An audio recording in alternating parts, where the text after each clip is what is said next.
So just sitting here thinking about why did they call this Good Friday? You know, I talked about yesterday, Monday, a Thursday, where Jesus said a new commandment, but he displays the greatest love. He washed his disciples' feet. But this is supposed to be, so this is called Good Friday. And so why would they call it Good Friday? Because this is the worst day in history. So after Jesus had left the disciples, all the disciples went to the garden, although he went sort of farther in, so it was the Garden of Gethsemane. And it says that he became so overwhelmed that he prayed as if he sweat great drops of blood. We know he's in agony. We know he's moving towards the cross. He knows what he's going to face. He's going to be separated from his Father. He's going to feel the separation for the first time in his life. He's existed for all of eternity. So he is going to know what you and I should have known. And because he endured this separation, you and I never have to be separated, but because of Jesus. But just thinking about here, the thing a doctor, though, has spoke about what Jesus he went through. So, this is the physical symptoms a doctor describes, though, of Jesus being on the cross.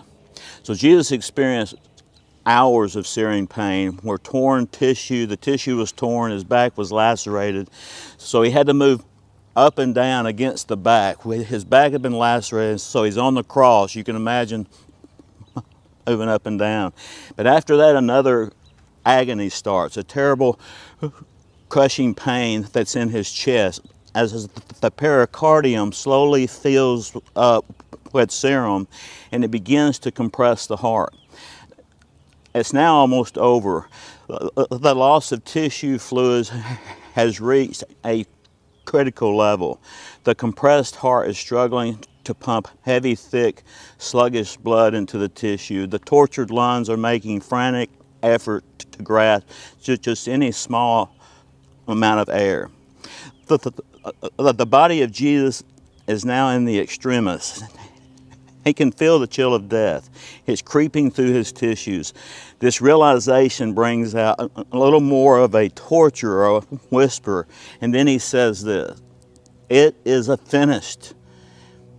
But before he said it is finished, he looked down. He saw his mother down there and he said, "Take care of my mother." You see God's heart, even on the cross. He said, "Forgive them. They do not know what they do. They're killing me." If you see Jesus going through this, can you feel it?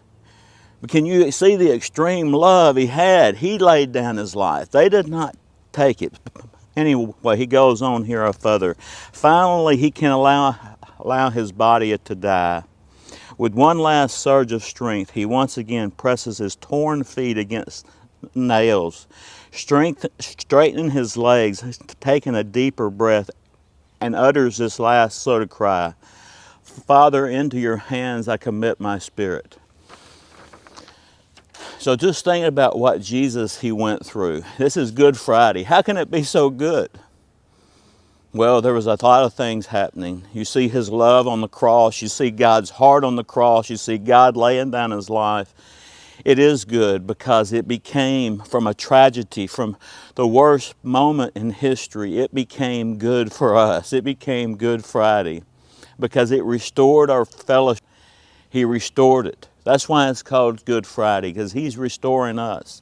He is bringing us to the relationship of his Father, going from intimacy here to having union. And what we want to do in life, we want to try to picture what Jesus went through. We want to picture the Father's love for us, and just their love for each other. But you could not make this up. Jesus, they even had the servants to come and slap him. They even had, usually it's the servants who get slapped. He took the lowest form.